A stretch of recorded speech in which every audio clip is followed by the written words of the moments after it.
Ngayong taon na ito pong set na ito mga bossing ko na sariling gawa't sariling disenyo na pinagsama-sama kong sangka para kayo po ay lumevel up ang swerte, lalo na ngayong taon na ito mga bossing ko ng 2026. Ito pa mga bossing ko, kung pumupunta ka sa ospital, sementeryo, abandonadong building, kagubatan, mahilig ka po mag-travel na ikaw po ay nais ninyo magkaroon ng protection, ito po ang kailangan po ninyo. Nilagyan ko po siya mga bossing ko ng 12 mga bossing ko ng mutya po ng kulog. Takot po dyan ng mga multo, mga aswang, mga bad spirit, ganoon din pa mga bossing ko, mga kamalasan, mga negative, yan po ay nag-a-attract ng positibong enerhiya. Yan po mga bossing ko, kahit saan ka magtungo, lagi mo siyang dadalhin at susutin niyo po ito.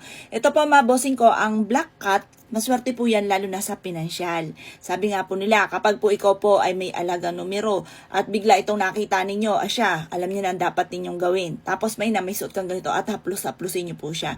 Kung gusto niyo lumakas ang inyong negosyo, meron kayong ganito. Dahil maaaring kaya inaalat ang inyong negosyo, may mga bad spirit na hindi nyo nakikita na kailangan nating itaboy. Kailangan nyo na mutya ng kulog. Nilagyan ko rin siya ng ugat na gumagalaw at dahon ng laurel para mataboy ang mga kamalasan. May mga dalahin din akong ganito mga boss at favorite ko rin po itong pampaswerte.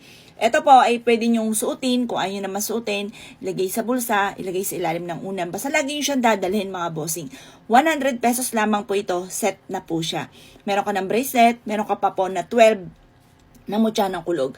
Kaya ako ginawan 12 para mabossing 12 months, lagi kang maswerte. Tapos yung ugat na gumagalaw, nagtatawag po yan ng swerte at nagtataboy ng mga kamalasan.